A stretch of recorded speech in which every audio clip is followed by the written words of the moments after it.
अगर सत्य को सुनने वाला आदमी सच्चा है तो उसको वो बातें अच्छी लगेंगी, और अगर सामने से कोई कुटिल आदमी है, कोई झूठा आदमी है, तो उसको हमेशा वो गलत लगेगी। अखिल भारतीय वीर गुर्जर महासभा के अहम सदस्य केथल से चलकर आए अमित आर्य आज हनुमान जन्मोत्सव में पहुंचे हैं। अखिल भारतीय गुर्जर महासभा ने एक बहुत अच्छा प्रोग्राम कर रखा है। अपनी कड़वी वाणी के लिए जाने जाते हैं अमित आर्य, कटाक्ष करने में माहिर हैं, लेकिन आज भगवान का जन्मोत्सव है, हनुमान जन्मोत्सव है। पहले उस पर बात करेंगे, कैसा ये प्रोग्राम, कितना सफल आपके हिसाब से? देखिए, सबसे पहले तो मैं आपको बताऊं, मैं कटाक्ष नहीं करता।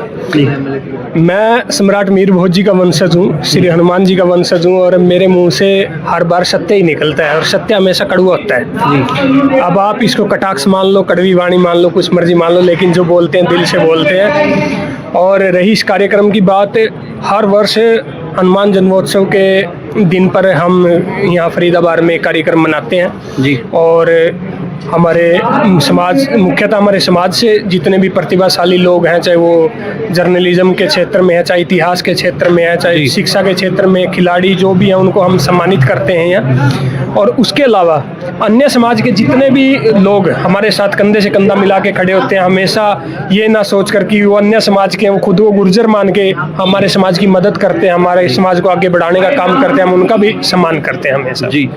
अमित कहते हैं मैं कटाक्ष नहीं करता, मैं तो बात सीधी सीधी कहता हूँ, लेकिन ऐसी बात भी सीधी क्या कहनी है, सच क्या कहनी, जो हजारों करोड़ों लोगों को बुरी लग जाए। क्या उसका उद्देश्य क्या होता है? क्योंकि भावनाओं को ठेस पहुंचाना कितना अहम है, कितना जरूरी है अमित के हिसाब? देखिए, वो उन लोगों की मेंटलिटी पे रहता है कि भाई वो मेरी बात को कैसे समझते हैं। सत्य जो भी होता है वो कभी किसी की भावनाओं को ठेस नहीं पहुंचाता। अगर सत्य को सुनने वाला आदमी सच्चा है तो उसको वो बातें अच्छी लगेंगी, और अगर सामने से कोई कुटिल आदमी है, कोई झूठा आदमी है, तो उसको हमेशा वो गलत लगेगी। मैं आपको एक छोटा सा उदाहरण देता हूँ। कुछ लोग हैं अन्य समाज के जो बोलते हैं कि भाई सम्राट मीर भोज जी को लेके या और भी अन्य महापुरुष हैं उनको लेके वो उनकी जाति को अपना बनाने की कोशिश करते हैं, और उनके साथ साथ हमारे समाज के भी हैं कुछ बेवकूफ़ लोग जो सम्राट कनिष्क को धक्के से गुर्जर बनाने की कोशिश करते हैं। तो इन लोगों को अगर हम सत्य बोलते हैं, प्रमाणों के साथ बोलते हैं कि भाई ये प्रमाण है, ये सम्राट मीर भोज जी के गुर्जर होने के प्रमाण है, और ये प्रमाण सम्राट कनिष्क के गुर्जर न होने के प्रमाण है, तो अगर उन लोगों को ये बात झूठी लगती है तो भाई कटाक्ष लगते हैं, तो उनको सोबर लगे, अमित की सेहत पे कोई असर नहीं है। जी।